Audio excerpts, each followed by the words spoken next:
One of our regular library users who's unhoused is getting closer and closer to finding housing. This person is one of the nicest people you'll ever encounter. Always has a smile on their face, constantly checking in on the other unhoused people in the community who visit the library, saying, "Is this person there? Have you seen this person? I'm worried about this person.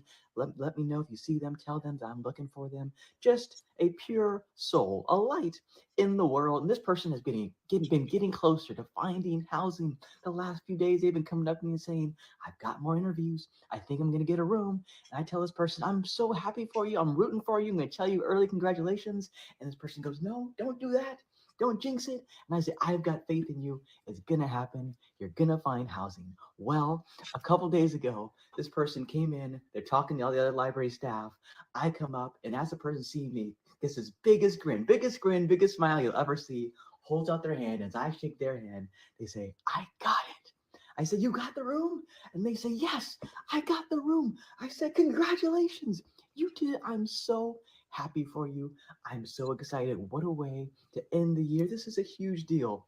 And this person says, "Thank you. I just want to thank all of you. I'm not going to be around as much. I'll still come by and say hi. But I just want to say thank you for letting me come to the library." And I say, "Thank you for coming to the library. I'm so happy for you. This is the best news I've ever heard." Yes, yes, yes. Welcome to the Jaybefaunt channel. I am your host, James Fauntleroy. So good to see all of you here on this beautiful day. The Jaybefaunt channel is available on all major podcast platforms like Anchor, Apple, Spotify, and Google. So you go ahead and get me on your podcast there. Also part of the Revolutionary Blackout Network. So you can see me there on Sundays and Thursdays. So good to see all of you here on this beautiful day. If you guys have not already, please go ahead and subscribe to my Substack at jbfont.substack.com so you are aware of whenever I upload clips, have live streams, or write any articles, so you guys can go ahead there. And if you guys haven't already, go ahead and give this like a stream if you already like me. If you guys want to wait till the end, go ahead. Wait till the end and let me know what you think. But so good to see and have all of you here today. As the title shows, we are doing another reading. Yes, of Laziness Does Not Exist by Dr. Devon Price. So we will be getting into that. And I am so excited because this is a brand new chapter. Yes, we are doing that. And we're going to be going into chapter 6. And one of the reasons why I wanted to share that video was because it has to do with reading and going to the library and the benefits of having access to a library, having access to a public good, right? And so this is what I am trying to encourage as well. Reading and having a public good. Now, if you have hard time like visually just like reading from a book, if you need to do an audiobook, that's still reading. It does not matter.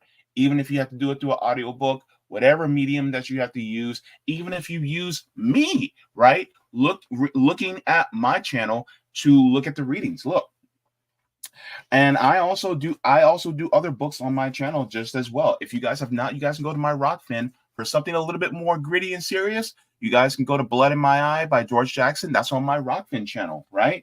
If you guys would like to, let me move these out of the way. If you guys would like to, I also read Asada Shakur's autobiography on this very channel. So you guys can go to the playlist and go ahead and give that a look. I read and discuss, right? Also, there's another book. You guys probably haven't seen this for a while, but I also did Dirty Truths by Michael Parenti. If you guys would like to, you can also go in and see that as well. That's all on my channel so that you guys, if you guys don't want to physically just like pick up a book and read, if you guys don't have the wherewithal or the bandwidth to do an ebook, or if you guys don't have the money to purchase on one of these audiobooks, you guys just come straight to my channel for free and listen to my voice and read if you guys want to. But please make sure to read. Pick up a book, even if you have to listen to it. Either way, do that, and because reading is fundamental. So we're going to be getting into chapter 6. Chapter 6 is very interesting. This may be difficult for some people, and this one has to deal with family. So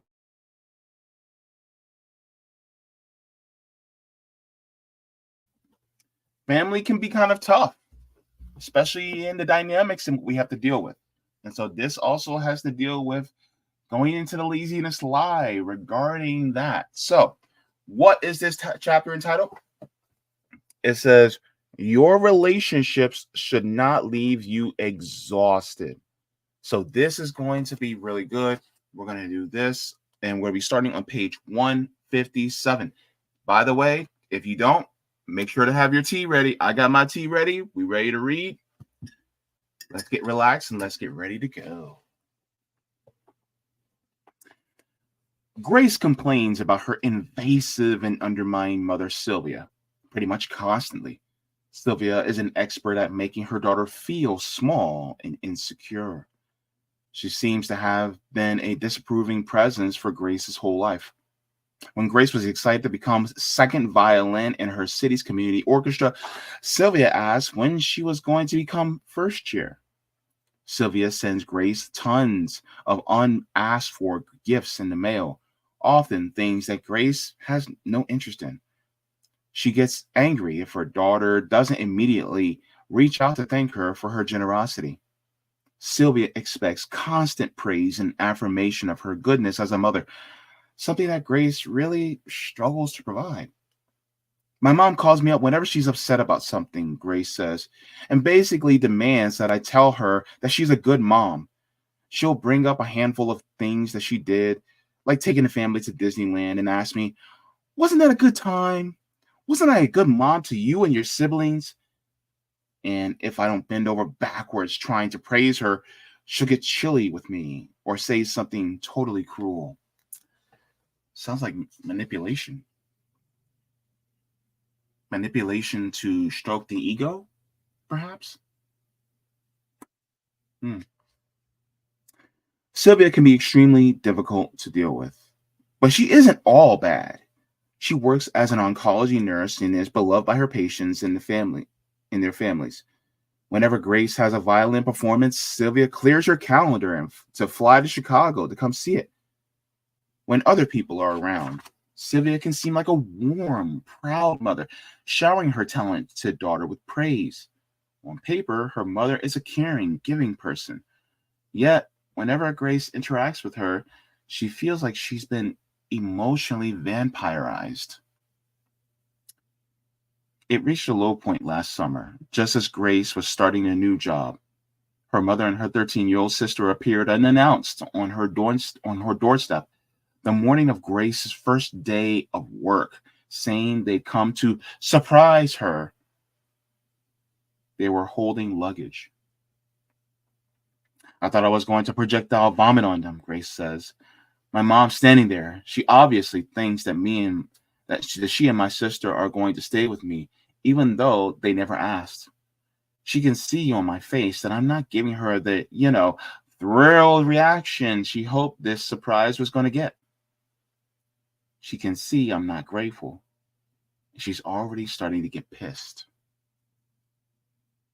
Grace let her mother and sister into their apartment and tried to put on a happy face, but the damage was already done. Her mind was racing with anxiety. How is she going to make this work? How is she going to make it work on time? Make it to work on time? Was her roommate going to be upset that they had a surprise guests? Sylvia could see it. She planned this surprise expecting gratitude and praise, and she wasn't getting it, so she became furious. My mother spent this whole visit fuming on the couch, Grace said. I tried to make dinner plans with her. I offered to take my sister to a museum. I visited them on my lunch break, even though it was a total pain. It didn't matter. My mom decided I was being ungrateful, so she made the whole visit miserable. I had to spend the next 3 months apologizing to her. As she's telling me this story, Grace gets a text from her mom. She shows me the screen and sighs, rolling her eyes. Grace recognizes how one-sided and unhealthy her relationship with her mother is. Despite that, she halts our conversation so she can give her mother a call. I watch Grace pace the sidewalk, reassuring her mom that yes, she will be coming home to visit for Thanksgiving, and yes, she really is looking forward to it. She looks visibly pained. Many of us struggle with unbalanced relationships. We don't know how to say no to someone who expects ridiculous things of us. We try to fix other people's problems because we can't stand to see them upset. We take responsibility for all the household chores because we're afraid to ask our partners or roommates to pull more weight. We give more than we ought to, yet whenever we imagine asking someone else to pick up the slack, we feel terrified. Is that you?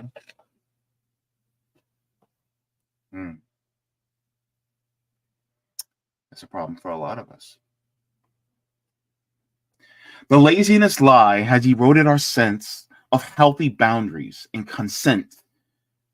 When we believe hard work is the only true good in life and that we must earn our right to be loved, it becomes hard for us to know how to draw limits, even with the people we love. Just as we struggle to cut back on unfair work demands, we also struggle to back down from social expectations that make us uncomfortable. Often we're left feeling that we have no right to boundaries at all. I'm going to read that again for emphasis.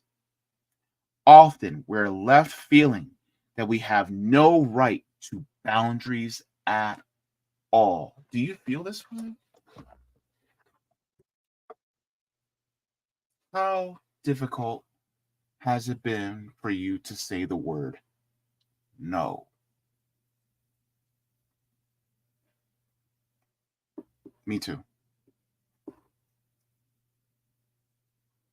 It's difficult, especially when you have this fear, right, of self-alienation, or you feel like you're alienating yourself if you say no. If you deny people, then it's going to be they're going to leave you and you're going to be all alone.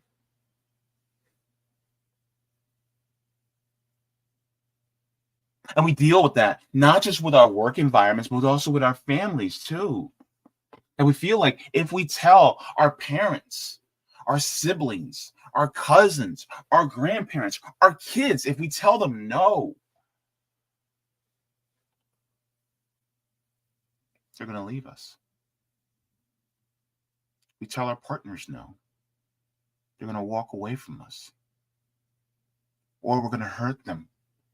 We're going to hurt their feelings, and we don't want to harm them. Even though we need to say no.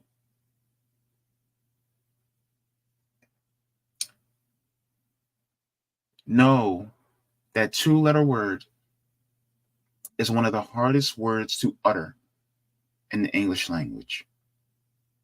Hell, it's one of the hardest words to utter in any language. And not because of the functionality of being able to say it. It's because how it affects us here and here.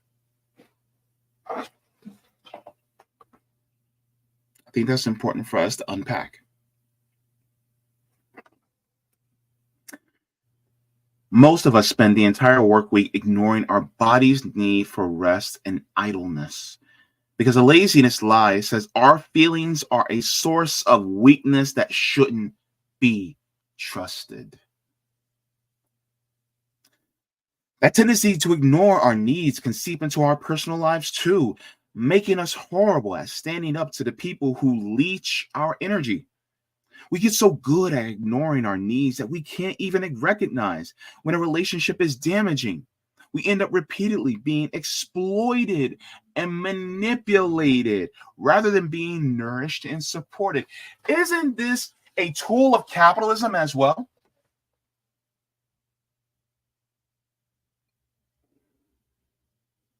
What are we told? What are we told, especially in the world of work? Especially if you're working in the office or the corporate world, you have to be the first person in and the last person out. The person who says yes to everything, they will be realized as being valuable to the company.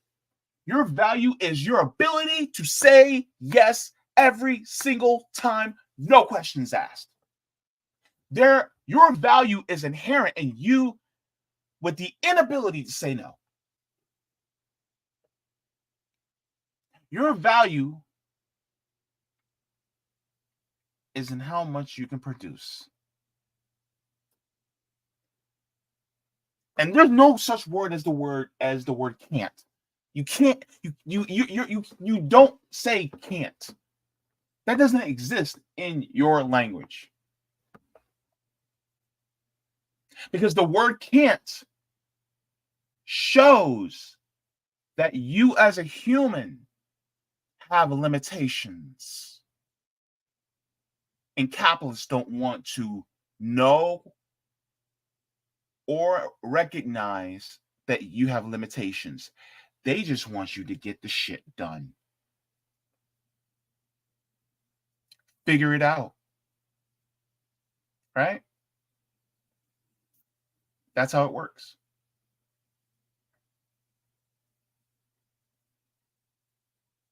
The word no, the word can't, the words unable to can sometimes be a freeing aspect to set a boundary. And yet, your boss doesn't want to hear that. And sometimes your family doesn't want to hear that either.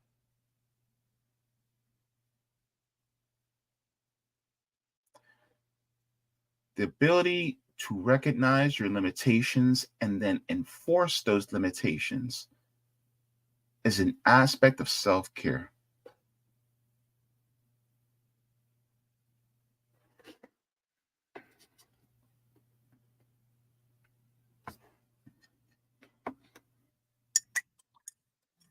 This is also information for me to take to heart too.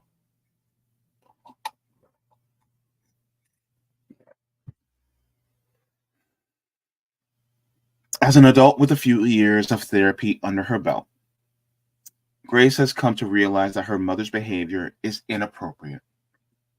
She also recognizes that whenever she speaks to her mother, she feels horrible for hours afterwards. However, an entire lifetime of being Sylvia's daughter has made Grace very accustomed to swallowing her words and striving to please. Confronting Sylvia about her bad behavior still seems kind of unthinkable. My mother raised me and she put me through college, Grace says. I can't just throw her away like garbage. I love her. It's telling that Grace thinks pushing back against her mother would be akin to treating her like garbage. When a person has grown up prioritizing the needs of other people, they often mistakenly believe it's selfish to have any needs of their own. Come to the screen, listen closely. I'm going to read this again. When a person has grown up prioritizing the needs of other people, they often mistakenly believe that it is selfish to have any needs of their own. This is not just when it comes to kids, moms, dads. Are you able to say no to your kids from time to time? Especially those of you with children who are getting older, maybe adult children. Are you able to say no to them when you need to express your limitations? Because some of us got mamas, some of us got daddies that will try to save the world and harm themselves in the process. Are you one of those parents that it's hard for you to even say no to your kids?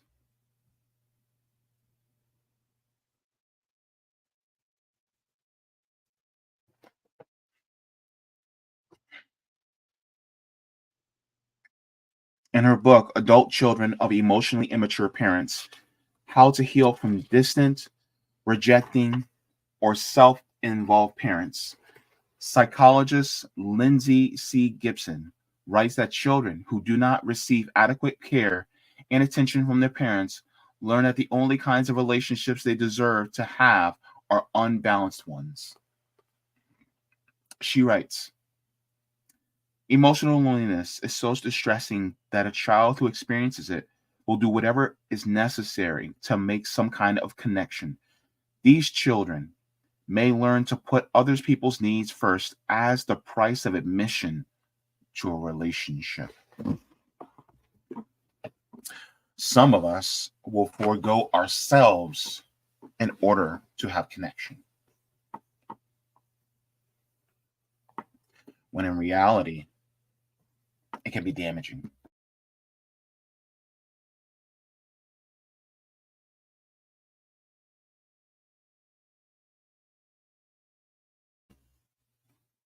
While Gibson's work focuses on child-parent relationships, she notes that these dynamics also play out in romantic relationships and friendships.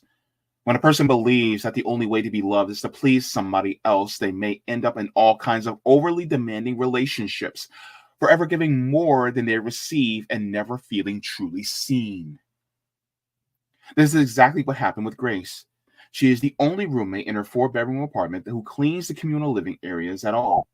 She regularly gives her friends rides across town, spots them money for food and drinks, and spends many evenings listening to her loved ones complain about their problems.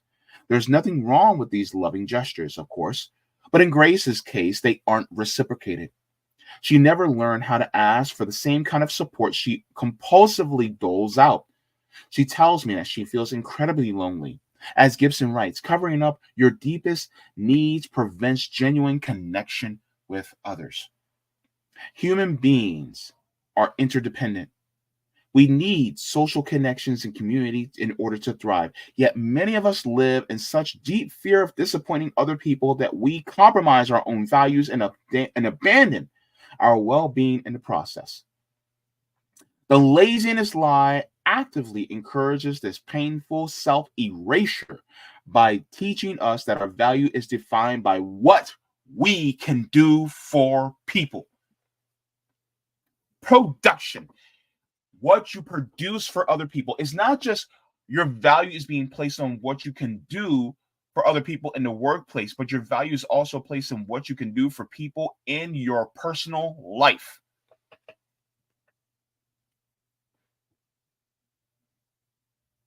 Within reality, you actually have inherent value. You have inherent value, but it is never seen that way.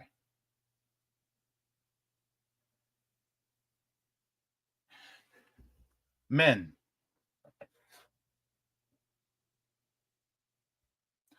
by the way, at my analytics, a majority of my audience is men. Men.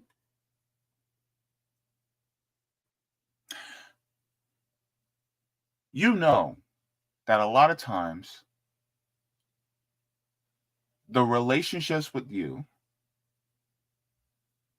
are only valued by what you produce. Or at least that's what society tells us, right?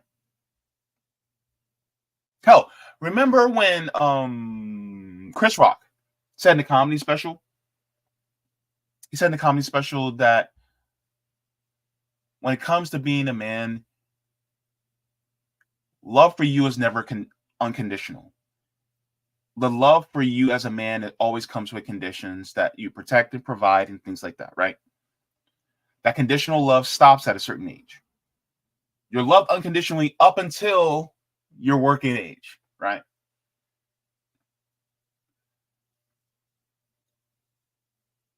I think that has to be tied. I think that's tied to capitalism. I think that's tied to this patriarchal type of modern phenomena that we have within our societal expectations, where it's, oh, if you don't do these particular things, according to the standards that we set, then you are not a man. You're not good enough because your value is in what you produce. Women,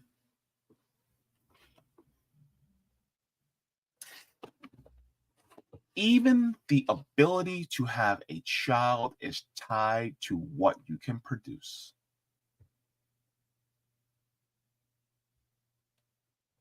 Oh, you haven't had kids? Well, why? Why aren't you being productive? When are you going to have a kid? When are you going to have a baby?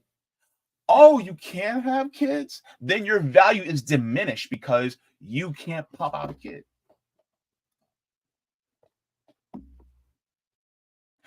See how our society is tied to what you can produce as your value?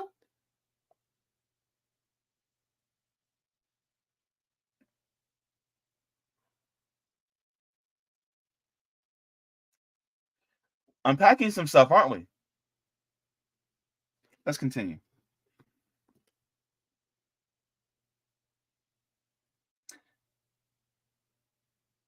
In order to form authentic, safe bonds with others, we must get comfortable with letting other people down.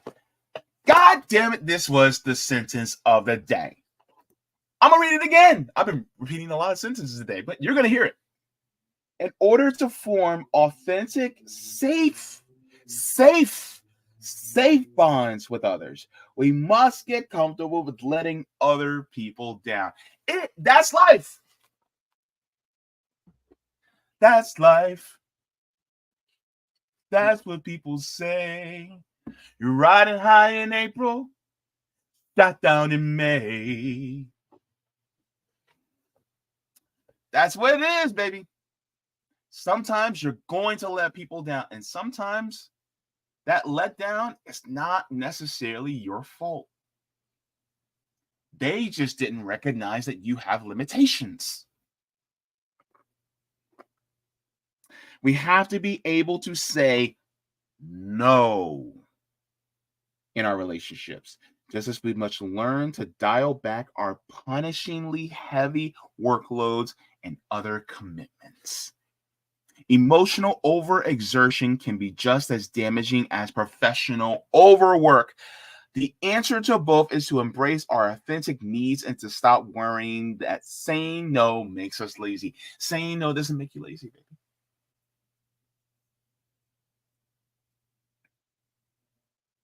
It's okay because you have limitations. And some of the limitations may not just be physical. They may be here and here. Sometimes you have limitations here. Sometimes you have limitations here. Sometimes we have limitations both places. Sometimes you have limitations physiologically. So we have a here, here, and all of here. Sometimes you just can't deal. And that's okay to let people know that I can't. I'm unable to. Or no. Dealing with a demanding family. First subheading. Let's get into it. Like Grace, Brian constantly feels pressured by his parents to give them vast quantities of time and attention. Whenever he gets a day off from his high-stress job as a research chemist, his parents expect him to fly home to visit them. Over the years, this has put a ton of stress on his marriage. He and his wife, Stephanie, haven't taken a vacation together as a couple in years. Brian's parents even demanded that his wedding take place in their hometown several states away instead of in St. Louis, where the couple now lives. Recently, Stephanie reached a breaking point. She blurted out at me, "You're married to your parents, not me," Brian says. And she brought up all these times that I dropped whatever I was doing to go help my parents out, even if that meant leaving her behind. Initially, Brian felt very defensive. Stephanie is a white woman from a Midwestern family, and her relatives have entirely different expectations than Brian's Korean American family does. The first few times that Stephanie complained about Brian's family being overly demanding, he chalked it up to cultural differences and that she didn't grasp. Over time, though, he has begun to question whether some of her complaints are valid. There's probably a middle ground I can try to strike, Brian says. I want to be there for my parents and show that I love them and will always be there for them. But at the same time, I've literally never said no to them or taken space. So maybe it's time to cut the cord a little bit. Some of us who are more people pleasers and sensitive, this is a harsh reality for us. Kathy Labrolia is a counselor based in San Francisco Bay Area. For decades, she's treated clients who work themselves into a frenzy, trying to meet the needs of other people. A lot of people are addicted to approval, she says. I think most women are, but it's not just women who do it. A lot of people seek out situations that feed into the need that they have to feel useful to other people. Since the 1980s, Kathy's has worked to help clients develop assertiveness and reshape unbalanced relationships. Most of the advice she gives consists of relatively small, subtle steps a person can take to gradually reduce the level of commitment to another person. These steps aren't dramatic or cathartic. There's no big moment when her patients confront the friends and family who berated them all of their lives. Instead, Kathy recommends steps that are about replacing old, ineffective patterns with better ones. Sharon Glassburn takes a similar view and also recommends that her clients change their relationship dynamics in a gradual way. People sometimes expect these big moments of big conflict, she says, but usually building boundaries with a loved one comes down to more mundane steps, and they take time. Overall, the advice that both Sharon and Kathy give to their clients consists of three broad strokes. Challenge expectations that the person has for you, practice disappointing the person, and keep repeating your no over and over again, even if it makes you feel like a broken record.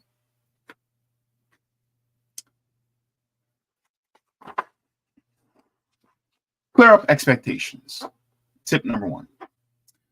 Overly demanding people often assume you'll meet their needs without ever saying so outright.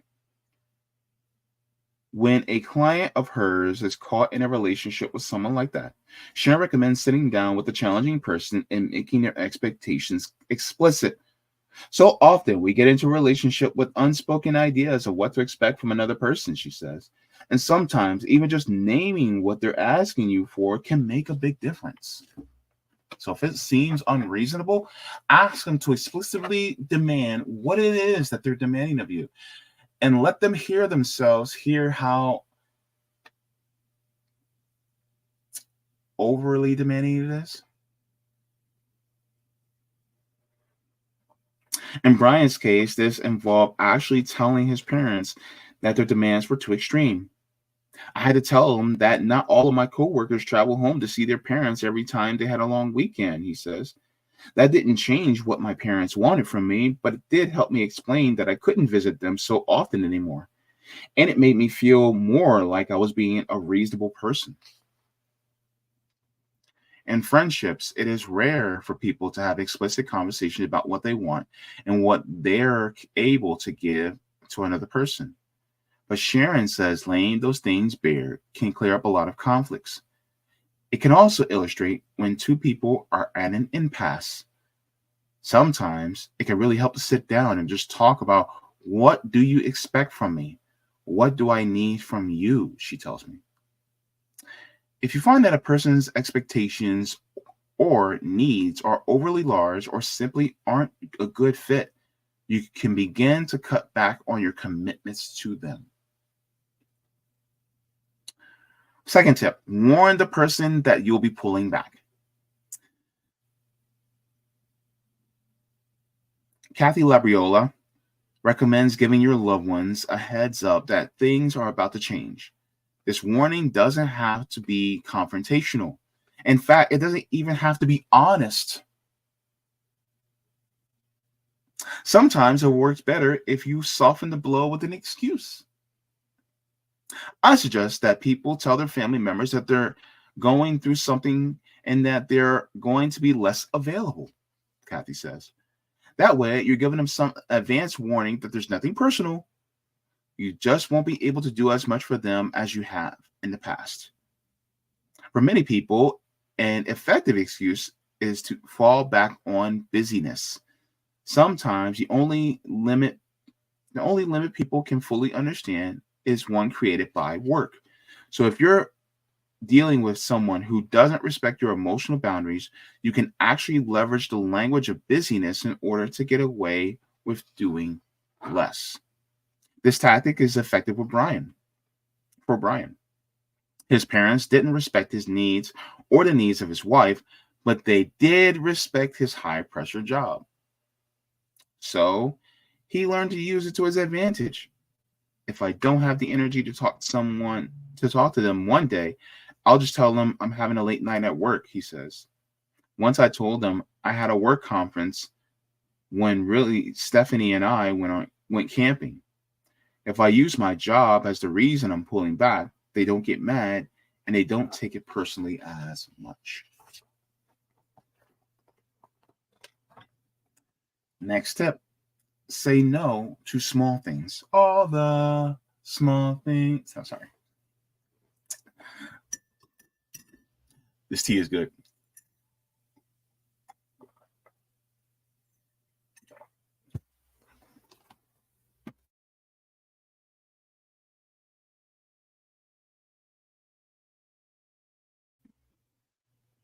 It takes time to retrain a person and adjust their expectations.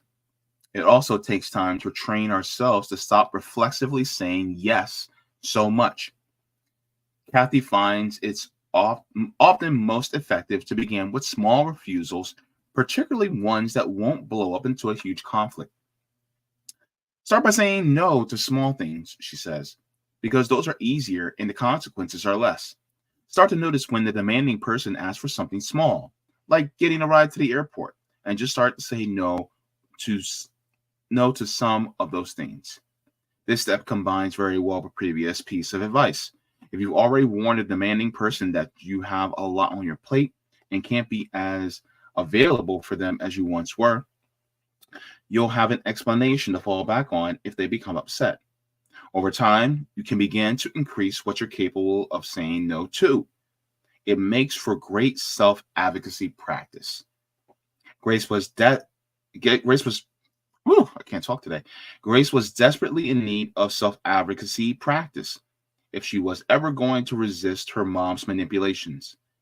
Her therapist suggested she try disappointing a loved one at least once per week. So that's exactly what she did. It started out small, but it helped her recognize which of her friends were really there for her. Some people disappeared on me the second I stopped giving them free rides and going out of my way to be there for them, she says. But other people stepped up their game. I told my friend Phil that I couldn't pick him up every time he wanted to hang out, and he immediately started taking lifts to my house, just like it was nothing. That told me he really wanted to spend time with me, even when I wasn't doing all the work to make it happen. With other relationships, though, the change was not as seamless. In those situations, Grace had to learn to stand strong and reassert her needs and limits as often as necessary. Next tip, don't be afraid to be a broken record. When you enforce a new boundary with someone, they tend to push back against it. In order to hold firm, you may have to say no and provide your standard excuse over and over and over again. I call it the broken record technique, Kathy says. You just have to keep telling the same thing over again. Eventually, they'll get the message. But it takes time. You can't expect the person to adapt immediately when you've been behaving a different way with them for your whole life. Kathy has been through this process herself with a younger sister who used to expect Kathy to baby her and take care of her. After decades of always rushing to help her sister out and meet her every need, Kathy realized that she had to dial things back. About 20 years ago, I started changing that relationship, she says, and it took years. I've been giving into my sister's manipulations for like 40 years or something. So I couldn't expect her to just be fine with it the first time I said no. Her belief was that I'm supposed to do everything for her. And why wouldn't she believe that? That's how it had been.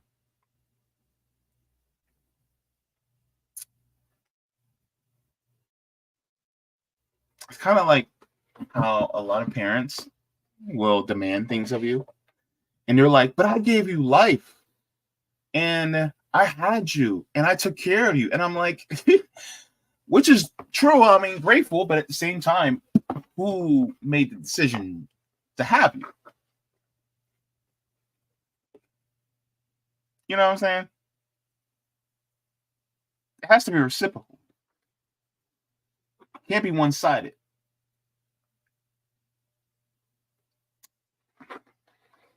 That's a whole nother conversation to go through.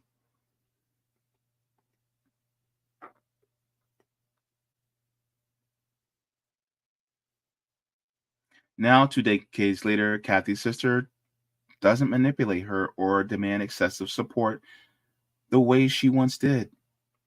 Brian is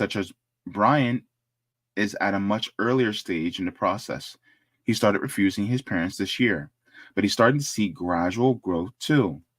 This year, my mom asked me what my and Stephanie's plans were for Christmas, he says, smiling a bit, which, smiling, instead of wanting to know which day we'd be arriving at their house, which maybe doesn't sound incredible to you, but that's huge. They asked, they didn't assume. This doesn't mean that Brian's work is over, of course. His parents still regularly want to have hours long chats with him on the phone or ask him to share more about his life than he's comfortable with. When those moments come, he falls back on the broken record technique. I just have to keep telling him, sorry, I'm busy, but I love you so much, he says.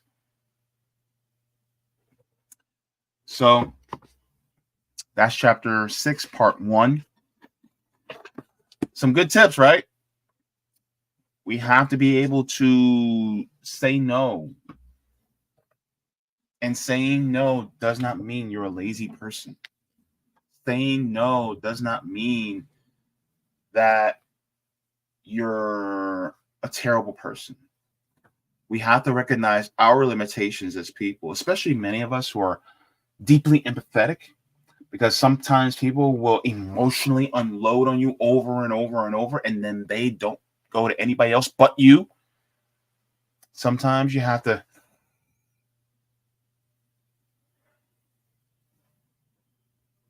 I don't have the bandwidth right now. Sometimes you'll have people who will constantly ask you for money over and over and over, and you have to, I honestly don't have it. I'm sorry. Sometimes people will they'll ask you for a particular resource over and over and over, and you have to, I'm unable to right now.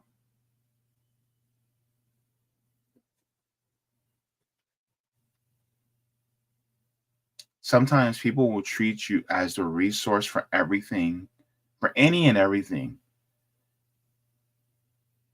And I think part of that goes to we have such an individualistic society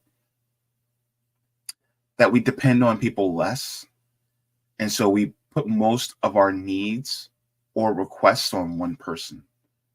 When in reality, we should be coming together like a community, like a village, like a tribe. Even when it comes to raising kids. I'm a firm believer that the task of rearing children should not fall just on the mom and dad. I'm a firm believer in that. I believe that, yes, the principal people in your life to help rear you are your mom and dad, but also aunties, uncles, cousins, grandparents, great-grandparents, friends that you are very close to and trust, neighbors that you are very close to and trust. I think all of them should come together to also help. It takes a village, African proverb, it takes a village to raise a child. Does that mean that the mom and dad are lazy? No. It means that we as human beings are a communal species. So therefore, we share all the burdens together. And that's important. But we live in such an individualistic society that even when we need help, we only go to one or two people. When in reality, we should have an entire community, an entire tribe. Many hands make the load light. But the thing is that because of the individualism that we experience in our society, we only limit it to one or two pairs of hands. Because we feel like we can't depend on others. We don't have that tribe that we need. This is why the system needs to change. This is why building community is so important. And it's not just for you to receive help from many hands, it's for you also to offer help and join a chorus of many people in order to help others, so that a task that's seemingly very heavy isn't so heavy when there's a bunch of people that's carrying the load. This is why building community is so important. This is why the need to change the system from an individualistic system to a collectivist system is life-saving. This is why libraries are important, remember? It's a public good. This is why we should have healthcare as a public good. Education should be a public good, including higher education. Should be just as a public good. Pull all of our resources together so that everybody has that opportunity equally. Providing food should be a public good. Clean water. Transportation. That's communism. Yes.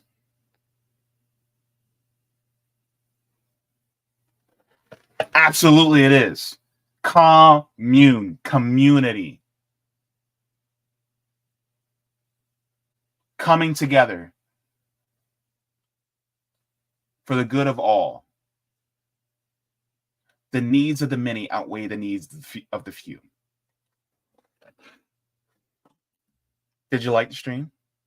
Go ahead, give the stream a like as well. And go ahead and subscribe to my Substack at jaybefaunt.substack.com so you guys can get email notifications, as well as you guys can read some of my articles that I may upload there. Also, I want to give a shout out to all the patrons on Patreon and on Coffee, as well as anybody that sends me mutual aid through PayPal. So thank you so very much for all of you. But without you guys, I would not be able to do this type of work. So thank you so very much. And yes, I am on Patreon. And yes, I am on Coffee. And yes, I am still demonetized. So if you guys would like to, you guys can contribute to Patreon or PayPal. So thank you so very much for that. Just so you guys know, I do have tiers on my Patreon, just to share that with you so you guys know what's what. So here we go. We have JB members, Solidarity, Comrades, Jaybefaunters, Super Jaybefaunters, Super Duper Jaybefaunters, and Mega Jaybefaunters. So thank you so very much to all. And I just want to give a big appreciation and thank you to all new patrons in the future. Without you guys, I would not be able to do this. So thank you. So outside of that, I'm going to keep going and I'm going to finish my tea because, I got a little bit left. But I just want to thank you guys as well. I'm going to try to start the first reading of The Will to Change by Bell Hooks. So I'll be trying to start that. And then I want to start this next book I'm gonna try to see if I can get this next book, because this is a patron on Patreon. They recommended this to me. John Freese recommended this book to me, so I'm gonna try to get a look at it. Let me see. I want to make sure I get the name of the book. Hang on. Yeah, I think this is the book.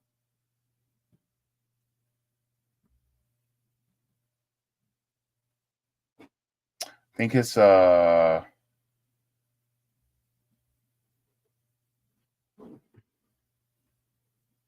Spiritual Communist Book Club. Oh, sorry. I'm trying to remember the name of the book, because I had got it down. I'm sorry. But let me see. Oh, I think so. Yes. I think this is it. Yes. Of Water and Spirit. Of Water and the Spirit, Ritual Magic and Initiation of the Life of an African Shaman. So yeah, this looks like a very interesting book too. So I'm thinking about I'm gonna see if I can buy this book so I can have the hard copy. But I want to also get into this. So I'll be reading 3 books simultaneously at the same time, but I'll be finishing Laziness Does Not Exist very shortly. So then I'll be back down to 2 books simultaneously. But I know definitely look forward to Bell Hooks, The Will to Change, and then also look for me to read the book of Water and the Spirit. So I'll be getting into those as well. And I'm going to try to see if I can get into doing W.E.B. Du Bois later this year, and start on my journey of reading, like actually reading Marx, Lenin, and Engels. So got a lot of reading to do, but 2024 is going to be educational and it's going to be growth, and that's what I hope for. So thank you so very much to everybody for watching. Look, it's been a great day. I just want to thank you guys for tuning in.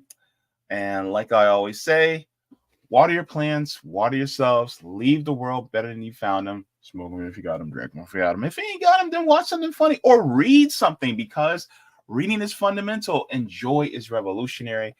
I love you so much for watching and reading with me. You guys have yourself a wonderful day. Oh, silly me. Mwah! Forehead kisses. I also have a forehead kisses hat in my merch store, by the way, just to let you know. I got one there. So go ahead and take that a look, give that a look. But I'll see you in the next one. Bye.